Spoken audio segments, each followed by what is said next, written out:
Voilà, donc là je vais vous présenter notre caravane, donc, qui est une Sterkeman Starlet 470 PE. Voilà, donc c'est parti pour un petit tour. Et voilà, donc nous allons faire le tour de notre caravane. Donc nous avons le premier lit, celui de Melia, tout en haut.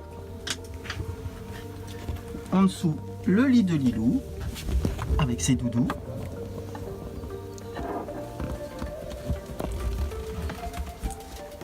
Juste à côté, le WC.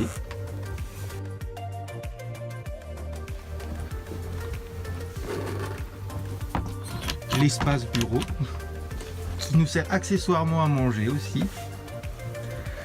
La petite cuisine. Comme vous pouvez le voir, il fait pas très froid dans la caravane.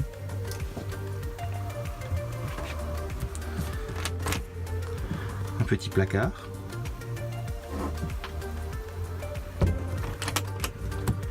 Et notre lit. Avec les coussins Chewbacca, comme on les appelle. Et nos placards aussi au-dessus. Voilà, un peu partout.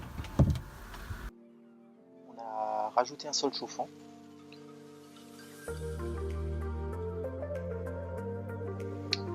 Voilà, donc comme je le disais auparavant, la caravane dispose d'un sol chauffant, ce qui nous permet de faire des sorties hors saison sans avoir froid aux pieds et sans avoir froid tout court.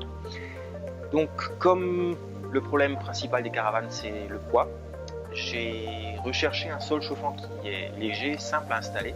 Et en fait, j'ai trouvé ceci, c'est un film plastique très fin qu'on peut couper tous les pointillés, c'est-à-dire tous les 2 cm grosso modo. Et donc qui est un sol chauffant électrique. Et c'est un film qui fait 220 watts au mètre carré.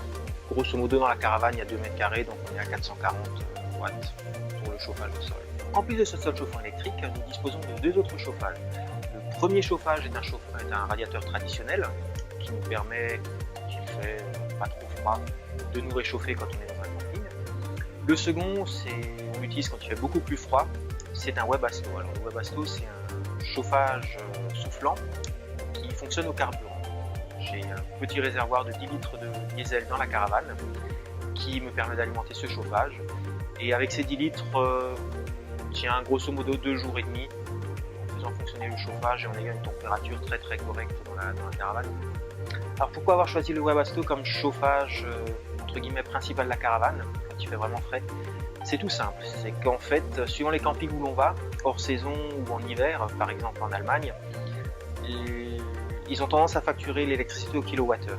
Ce qui fait que, avec le chauffage au sol plus notre radiateur électrique, donc le radiateur électrique c'est un 500 watts, on est grosso modo à 1000 watts, 1 kWh.